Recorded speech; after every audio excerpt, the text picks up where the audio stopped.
فرمایا کریم خدا نے مجھے عصر کی قسم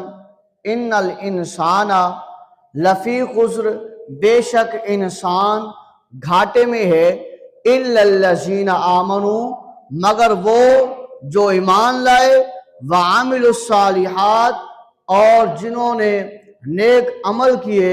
وتواصوا بالحق، اور جنہوں نے حق کی تلقین کی، وتواصوا بالصبر،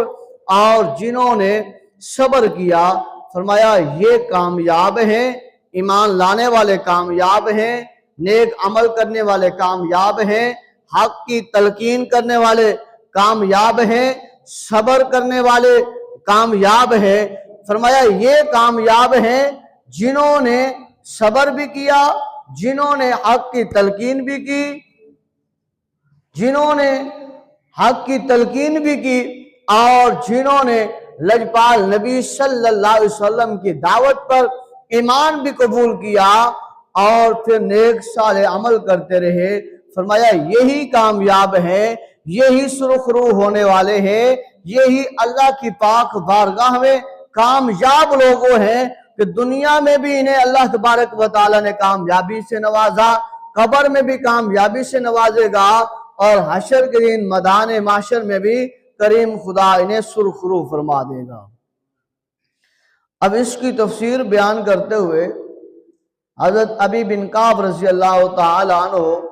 آپ فرماتے ہیں کہ جب یہ سورت حضور علیہ السلام کے سامنے پڑھی جاتی ہے تو حضور علیہ السلام فرماتے ہیں والعصر، کہ بے شک اللہ قسم اٹھا رہا ہے پچھلے ٹائم کی، یعنی کہ جب جو ہے وہ سورج غروب ہونے کی طرف جا رہا ہوتا ہے،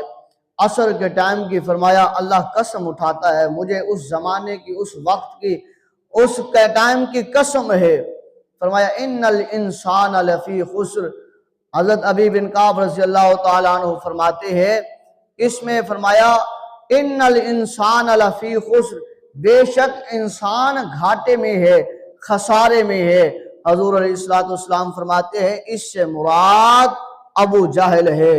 ابو جہل گھاٹے اور خسارے میں ہے کیونکہ وہ ایمان نہیں لایا۔ اور فرمایا الا الذین، مگر وہ لوگ آمنو جو ایمان لائے،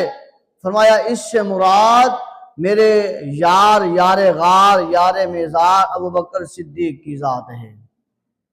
اور فرمایا وعاملوا الصالحات، اور جنہوں نے نیک صالح عمل کیے، حضور علیہ السلام فرماتے ہیں اس سے مراد میرے عمر بن خطاب ہے۔